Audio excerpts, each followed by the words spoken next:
Hari ni bawa pekerti berada dekat salah satu unit terrace house dekat kawasan Binjai ataupun Kubakarian.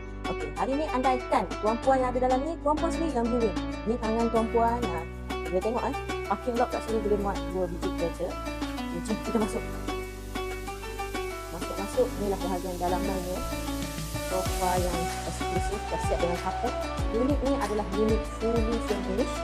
Kemudian ruangan dining area dan juga ada ruang dapur dekat sini. Sudah cantik semua sebab owner dah siap buat renovated unit dia. Dekat situ ada lagi satu toilet dan dekat bahagian bawah ni ada satu bilik. Okey, satu ruangan bilik dan sharing lah toilet dengan tak ada banyak. Ini adalah toilet dia lah. Okey, kat sini ada satu washing machine. Boleh masuk kain kan? Boleh masuk kain dalam bilik. Kalau nak letak bibit kat sini pun tak ada masalah. Okey, jom kita masuk ataupun naik dekat bahagian atas pula.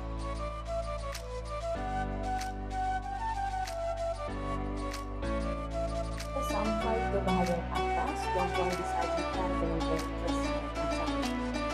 Ada satu lagi TV untuk nonton tayang movie ataupun drama dengan anak-anak. Lepas tu kita masuk ya ke bilik master bedroom. Ada ruang kerja kat sini, ada bed dekat sana dan juga satu toilet.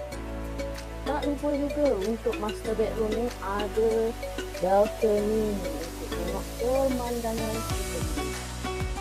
Kita pergi ke bilik lain. Okey, ini bilik yang seterusnya ataupun bilik ketiga. Siap dengan bed kat sini, ruang kerja dan juga sharing toilet.